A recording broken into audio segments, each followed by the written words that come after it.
Samantala, kaugnay pa rin ng pag-aalboruto ng Bulkan Mayon, makakausap po natin si Director Teresito Bacolcol ng VIVOX. Director, magandang umaga po sa inyo. Si Audrey Goriseta po ito ng Rise and Shine Pilipinas. Yes sir, magandang umaga din po sa inyo. Yes, Director, kahapon po ay naitala yung malakas na tinatawag na pyroclastic density current o yung uson mula sa Bulkan Mayon. Sa ngayon po, ano po ang sitwasyon ng Bulkan sa Albay? Okay, so right now, ang Mayon Volcano ay nasa alert level 3 pa rin and ongoing pa rin ang kanyang effusive eruption. For the past 24 hours, nakapagtala tayo ng 396 na rockfall events and nakapagtala din tayo ng 52 na pyroclastic density current or yung tinatawag natin na ozone. And yung sulfur dioxide natin ay yung last na measurement natin ay noong February 7 nasa 1,799 tons per day. So yung lindol na itala natin ay dalawa lamang for the past 24 hours.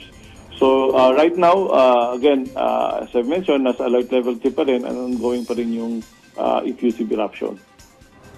Okay. Director, makapal pa rin po ba yung ashfall at saka hanggang saan po ito nakakaapekto mula sa layo sa bulkan? Okay, so it affected yung southwestern sector. May mga communities tayo na were affected, lalo na dito sa may Kamalig side, maraming barangays na affected. Meron din sa Ginubatan.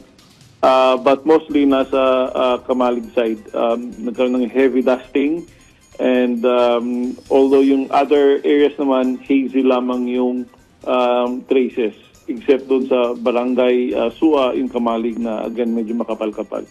Mm-hmm. Well, Director, ano po yung indikasyon nitong uson? Ibig po bang sabihin ito'y maari na itong pumutok ng mas malakas anytime?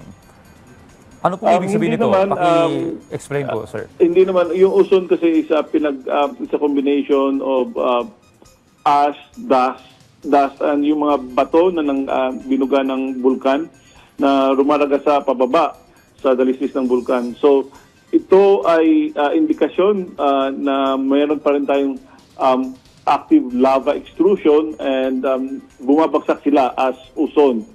So, manifestation pa rin ito ng kanyang effusive eruption. So, itong mga activities na to ay consistent pa rin sa alert level 3 status ng bulkan. Okay, Director, meron po ba kayong pag-aaral kung hanggang kailan ito posibleng magtagal? Okay, so kung ibase natin ito sa 2023 eruption, this, basically pareho sila ng behavior na pinapakita ngayon.